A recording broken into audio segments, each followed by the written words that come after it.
Hi everyone, I'm coming to you today from the wild, an oracle card reading in the wild. I was inspired today because it is spring and literally spring in the sense like it's turning spring this weekend, at least in the northern hemisphere, if I got that geographically correct, but I'm not always so geographically correct. Um, I was called to pull some cards for the creative spirits who are out there who might have clicked this video to see what spring has in store for you as we turn into that particular juncture. You may notice that there is noise around me from animals, people, the wind. That's the beauty of doing this in the wild. I've got my phone propped up here. And so if there's other noises, we're going to take them as part of whatever messages we're supposed to receive. Um, and so here we go. They say, I'm going to choose two cards and see what comes forward. And then the third card they would like for me to read from the guidebook. So today I am doing an oracle card reading from Wisdom of the Oracle Pocket Divination Cards by Colette Baron Reed. Oh, these cards are always so magical. And they remind me of the creative realm. And that's why I love Colette Baron Reed's cards because the messages are often in the actual images that she has on the cards. So, all right, here we go. Shuffling a little. Oh, okay. All right, here we go. First card. I'm going to show you before I even read it. Deep knowing. Uh-oh. When I first saw this card, I literally was like, oh, it's the moon. There's a face on the moon. Ooh. Yeah, my heart is, when I saw the words deep knowing, I was like, oh, damn. The message is for me and for you because the book I am writing is all about knowing. And my knowings and the ways that I have learned about my own knowing. And they're saying like this spring season is about what it is that you know about the thing that you are here to create more than anything. And what are the people, they're saying, what are the places, what are the experiences? They said experiences because I usually say people, places, and things. They're like, no, experiences. What experiences are going to help you in this new season as you enter, whether, you're with me in the northern hemisphere or another hemisphere and you're moving into a different season? What's going to help you anchor into and remember your deep knowing? Because they're showing me images of people who are in different places with their project, and they're saying sometimes you can just get lost, or sometimes the season you were in before is not the new season that you're in with that creation, and that gets to be okay too. And they're saying some of you are trying to determine, well, what in this season gets made? Do I have to return to an old project? Do I have to continue with the one I'm on? They're showing me a few people, like some of you are in the realm of like, I gotta push, this is almost done, I gotta get it done, it's almost done. And they're like, return to your deepest knowing and see if that's true or not. And see if that level and that pace of stuff is really meant for you. And then they're showing me other people that have been, they say, rejected, in denial of their knowing of the thing they're here to create. And they're like, sometimes it's time for you to just acknowledge it. And they're making it very clear that just because you acknowledge it doesn't mean you go create it. It just means you acknowledge the desire in your heart to make and create this thing. And you can sit with that for a while and then see how the season unfolds and invites you into that desire on your heart. Because my throat is sort of closing up, and they're like, sometimes we just won't allow ourselves to even admit and accept that we have this desire in our heart to create a thing.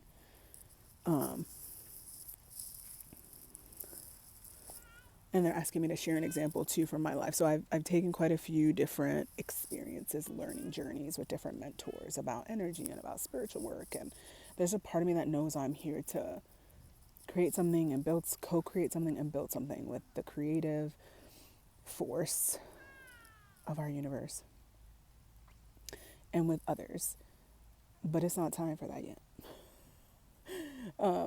And they're saying it's okay to just take a moment and acknowledge it and see where you are on your path to making it. Because even as I admit that to you, I'm like, yeah, but I'm on this path, yo. Like, I'm reading stuff, I'm sitting with it, I'm trying to excavate and get a deeper understanding of what it is that I could have to share and with whom it is my heart desires to connect with, to share it with. And so they're just reminding you to, like, they said the word unshackle, and then they showed me cords, and they're like, it's okay to do away with the idea that just because you accept you have this desire in your heart to create something, that it's meant to be created right now, and that you have to, like, stop everything and do it. And it's like, nah, yo, it's a process. That's what they're saying. But that this season is about anchoring into and acknowledging your deepest knowing, right? And if you look a little closer into the card, which is sometimes a little hard to see, you have the moon up top, and then you have a face under, but in the middle is an owl, right? As the the archetype of knowing with wisdom. Yeah, they're saying some of you have other animals or archetypes for wisdom that maybe that's part of your path in this season, is to acknowledge what they are, to give them your due diligence. It's to give them a little attention, to, they're saying to make them part of whatever journey you want to go on in this season. Because they keep saying, because you're worthy of that too. Okay, second card, poised. Uh-oh. I'm going to put it a little closer so you can see. It's almost like a fairy with wings. But the beauty of this is that she's actually not very poised. Like, she's just like literally full of energy, and she has stars coming out of her. And when I saw the card, they're like actually asking you to do the opposite of poised. They're actually to acknowledge what are the ways in which you have been particularly poised in your expression of your creativity, and let that shit go. Because the way you let it go, and when you finally do is when you'll find the stars sort of come out of you. The energy of creation will come forward. I think they're showing me people who are very particular about the craft and it has to be done in this way, and they've been trained a certain way. Other people are letting the idea of that. So those group of people are doing it that way. There are some of you who are obsessed with this idea that it's only legitimate if it's done in that way. And they're saying let that shit go. Because it's in the areas in which you choose not to be poised. In particular, I feel like you have to perform your creativity, that you'll find it again in this season. They also show me an image of someone. They're like, for some of you, it's almost the opposite. That like you run amok in the world as a person who may seem to other people as quite messy, things aren't organized. And so for you, the invitation is like, wow, do you know that that part of you exists within you, that poised part of you that's ready to look and exist in the world. Not as someone, they're saying, like, not as someone who's put together, but as someone who feels proud of the way that they are and the way they exist in the world, because however they are, there is a level of poised within you. And they're showing me like this image of someone who like wears things that other people may not find the definition of being poised. And yet the way you wear it and the way you walk with it is your version of being poised. And so that can you recreate this notion of what it means to be poised in particular in your specific creativity and the way you express yourself and how you make things in the world. All right, last card they want me to read from the book. Ooh. Yang. Oh, so those are like two hands. And there's like some fire and power coming through them with stars all around everything. I'm getting a little thirsty. So, here we go. Oh, goodness. BT dubs. The number on this card is 1.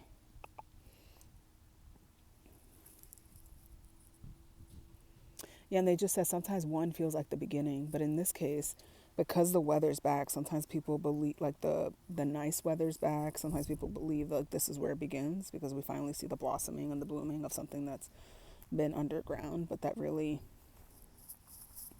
the only thing that can come through the earth is that which has been planted with intention and tended to. They're saying somebody need to hear that in regards to their creativity.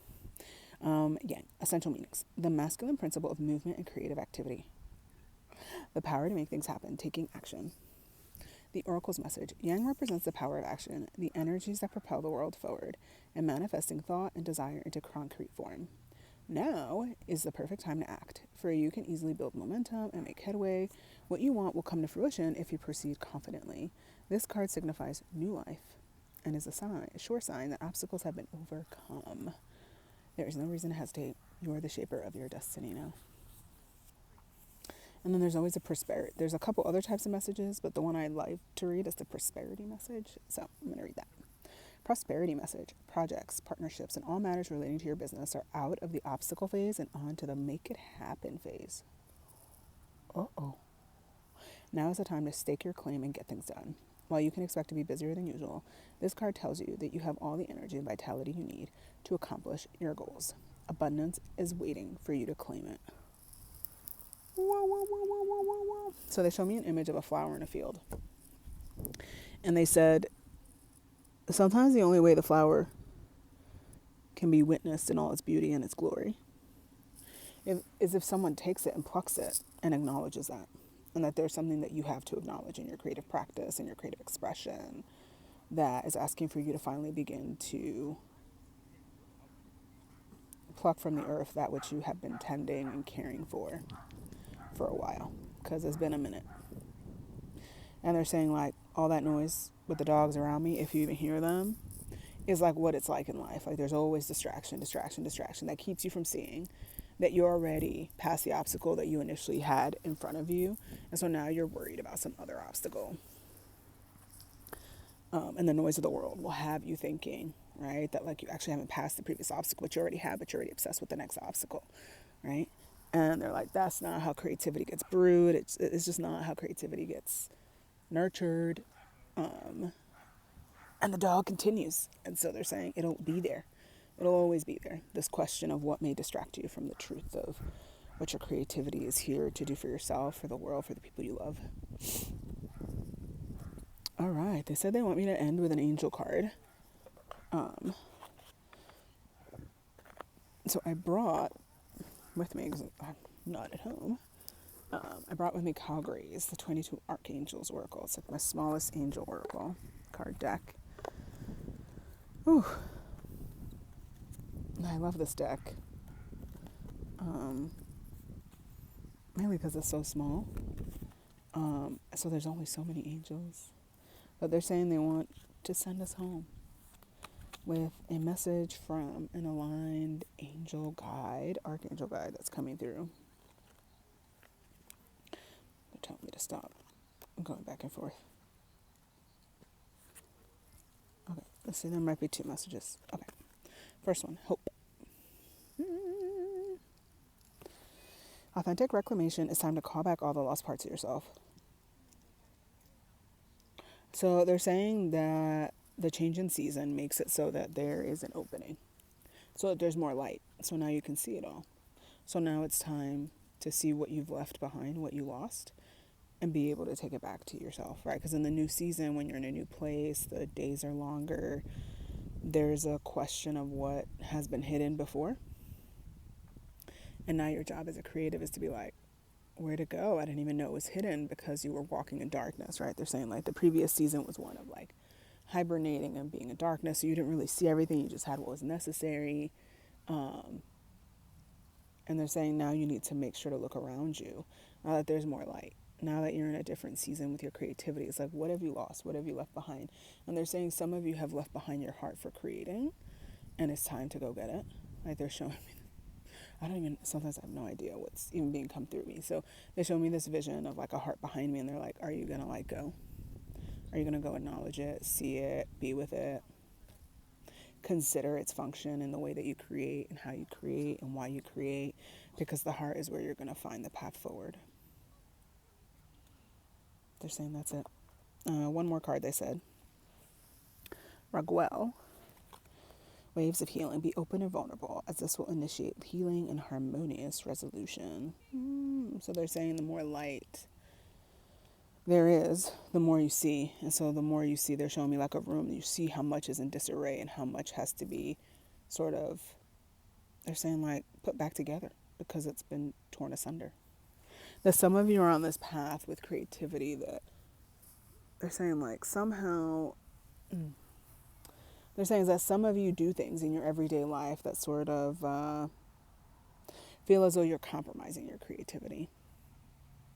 And when you turn the light on and you agree to go into a different relationship with creativity, they're like, you're going to have to face that shit. And you're going to have to claim it as a way of being able to heal and bring something new forward and consider what ways can you begin to just acknowledge that those are choices you made and you can make new ones. Yeah, they're asking me to share that, like, well, as much as I love writing, the writing in the context of which I've done it for most of my life for an extended period of time is in the academic realm, but that has often felt like the greatest. I don't know, it's like an image of a rope that's been tied in a million knots. It's felt like the thing that's actually not the right thing that the writing should be doing ever. But to me, it's what I had to do in order to survive, to make a paycheck. I was like, well, this is a thing. It gives me free time, right? And that's what I thought. And so they're asking me to share with you, like, sometimes, the word keeps coming up, like, sometimes we bastardize the thing we love so much in order to make money from it that we lose the thing and we lose ourselves in the process. And they're like, if that's you, don't feel like the thing isn't yours anymore. That the thing you make that you were always born to make no longer belongs to you because you compromised yourself in what you thought you needed to do in the context of capitalism and the world that we exist today. Because it's not true. It's there and it's waiting for you. It just requires you to turn on the light to the truth of the ways in which you were asked to compromise yourself, you agreed to, and now you can see all the work that needs to be done. And they're saying that work doesn't have to be done alone. And that work can be done very simply. Like some of you can just simply decide, oh, hey, I'm going to go take a class and I'm going to make pretend I'm a student of this again without feeling as though I know shit about it. They're saying sometimes the magic is in the beginning and the trying again. And they're saying for some of you, it's actually not that at all. Some of you are much more reflective. So they're showing me this vision. Some of you are going to sit on the ground and you're going to pick up the pieces like they're a puzzle, and you're going to, those broken parts of you that hurt so much, you're going to be with them for a little while. And you're going to see how they come together. And some of you will create a puzzle or you'll create something else just to gather meaning from what unfolded. And that some of you just need that time with the pain. And they're saying with the pain from like a sovereign place, not a place of like absolute misery per se, but from a place of like, how do you grieve and allow yourself to grieve that, right? And of course, there's a baby crying in the background if you hear them. And they're saying it's okay. It's okay to cry about it because the thing you love to make loves you too. And sometimes the world around us requires us to figure out how to eat, figure out how to show up, and figure out how we're going to explain to other people how we're doing the thing that we love to do, but we need to make money from it. And that, like, you can fucking let yourself cry about it however long you need to. And that it doesn't just happen in one sitting, and that it could happen over several years, and that can be okay too. And they're like, sometimes that's your process of loving yourself again enough to trust yourself to show up for the thing again, for the thing you're here to make. And then they're saying the last person, they actually haven't given me that much information about, is feeling lost. Like they just, none of those two options feel feasible. And sometimes if that's the case, if you're that lost, then you need outside help. They're saying you may hire that guidance or you just may seek it. They're like, there are books, there are YouTube videos. There are other ways. They're like showing me people. They're like, if you're a spiritual believer of a certain faith, like you will go find that support in the space that you need it. They're like showing me people in therapy. Like you will find the space of the people who will help you do this kind of work. And then they're saying, be honest with yourself. Are those spaces just allowing you to rationalize the loss of the thing that you love to make? Or is it moving you closer to a path where you become and are in greater alignment with it? And if they don't get you to be in greater alignment with it, don't judge the person, the thing that you've reached out to for support. What you need to do is just decide, oh, what kind of new support could I welcome in with this? And they're saying you can just ask. They're saying some people just don't ask. So if it's a desire in your heart, of course the divine knows that. But sometimes if you want direct help in a certain time span, like, you just need to ask. And then you need to get quiet and listen. And of course they're telling me to tell you, you're welcome to seek out support from me, and we can do some work in the records. We can do energy work together to help you do that work, to return to the thing you love now that the light is on. Right? All right, my dears. They're saying we are complete. I hope you appreciated my oracle card reading out in the wild. I hope you have a wonderful spring. And they're saying, like, may it bring you just bounteous and copious amounts of great love for yourself, for the thing you're here to create, for the divine, for the people who help you do all those things, for the beings that are there to help you on that journey. And they're saying when you least know what to do, when you feel most confused, sometimes it just takes one little thing. You don't have to try to do it all. You can just decide today. They're saying you can go outside today. They're like, you could go outside today and touch a tree. And that could be your choice to be creative. They're like, that could be your resistance to the ways in which the thing you love has been bastardized. It doesn't have to be anything grandiose. You have to make a whole plan. It's like, they're like, one thing at a time. If you do something small, it's better than not having done anything at all. So yeah, tell me in the comments what's resonated for you.